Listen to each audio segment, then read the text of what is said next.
James, with Tesla before, it seemed the issue that plaguing them was production. Now, delivery? Delivery is certainly a concern for them. You have people complaining about it on Twitter, of all places, which is one of the places where Elon Musk loves to respond. May not always be a wise idea for him to respond, but he does. And he basically says they moved from, production hell to delivery hell, or delivery logistics hell, but they expect to have it straightened out more quickly. So why is it so challenging logistically for companies to get their cars out there? It is one of the key concerns. Obviously, Tesla does not have the same distribution infrastructure, production infrastructure, and kind of transportation network that some of the older, more established car companies have. If you're GM, if you're Ford, if you're Fiat Chrysler, you've been doing this for decades.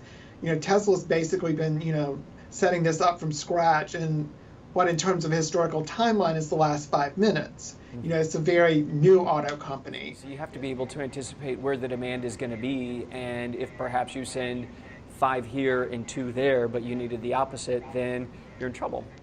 And not to bring up the obvious, but you have like a major storm in the southeast this week.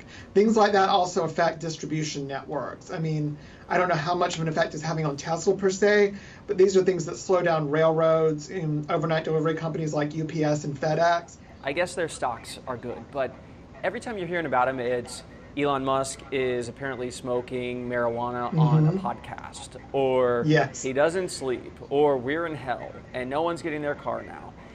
What sort of effect, over time, does this have on a business which has been a darling? Well, it's funny that you asked that, because Tesla is partly a darling because of Elon Musk. There's a tremendous amount of belief in his genius, if you will, and what he's capable of. And this whole business over the summer with him offering to take Tesla private for $420 a share, that really sent the stock skyrocketing. It had some major gains. At one point it was like, $380. Now it's back down under $300 a share.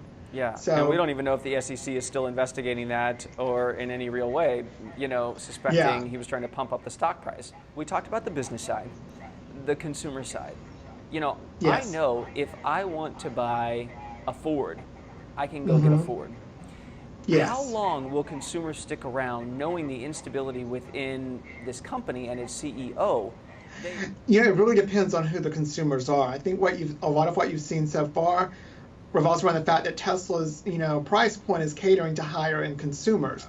When you start talking about middle market, these are people who are more likely to buy a car. It's more likely to be, an immediate purchase. They don't want or really can't afford to sit around waiting for 6 to 9 months to have a Tesla delivered. They've got a certain amount of money to spend and they need a car. Tesla's 2019, how's it looking?